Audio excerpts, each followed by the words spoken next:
Nagpatupad na ng taas pasahe sa barko dahil po sa pagsipa ng presyo ng petrolyo. At live mula sa Batangas may Express Report si Gerard de la Peña. Gerard, magkano na ba itong tinaas sa pamasahe at anong paliwanag dyan? Bakit na ipatupad na yan agad?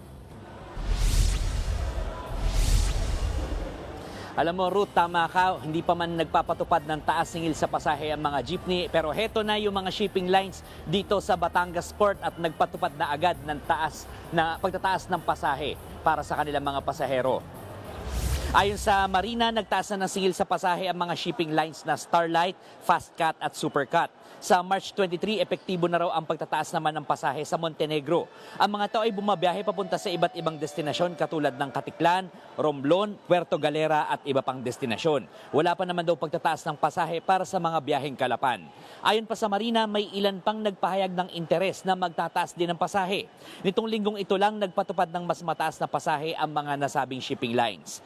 Ayon kay Acting Transportation Secretary Giovanni Lopez, deregulated ang pasahe sa mga barko pero hindi raw dapat tumaas ng lampas sa 20% ang dagdag pasahe. Natanong naman ng Philippine Ports Authority kung maaaring pigilin muna nito ang pagtataas ng passenger terminal fee nito sa Batangas Port. Simula kasi nitong Enero, mula sa 30 pesos ay itinaas na sa 60 pesos ang terminal fee sa Pantalan. At sa darating na Hunyo, tataas ulit ito sa 90 pesos. Ayon kay PPA General Manager Jay Santiago, maliit lamang ito at hindi gaano makakaapekto sa binabayaran ng mga pasahero. Exempted din naman sa pagbabayad ng terminal fee ang mga senior citizens, PWD at mga estudyante. Route 2.45 million ang inaasahan ng PPA na mga pasahero na sasakay o gagamit ng mga pantalan sa buong bansa ngayon darating na Holy Week. Pero yung estimate na yan ay ginawa bago sumirit ang presyo ng langis. Kaya ngayon darating na Holy Week mukhang mas mababa pa raw dyan yung bilang ng mga pasahero sa mga pantalan natin. Ruth.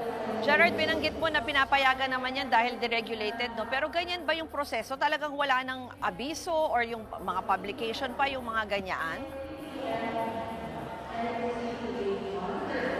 Tama, Ruth, dahil deregulated sila, eh, di nila kailangan mag-file ng petition, hindi na kailangan ng mga publication requirements. Pero nagbaba ng memo ang DOTR at ang Marina at ang hinihiling lamang nila doon sa mga shipping companies ay wag lalampas ng 20% dahil kawawa naman ang mga pasahero lalo't ngayon pare-pareho naman tayong nahihirapan dito sa sitwasyon nga na napakamahal ng langis. Ruth.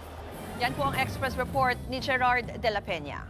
Mga kapatid, Ruth Cabalco, para sa mabilis na pasada ng mga balitang dapat niyong malaman, mag-follow at mag-subscribe sa social media pages ng News 5.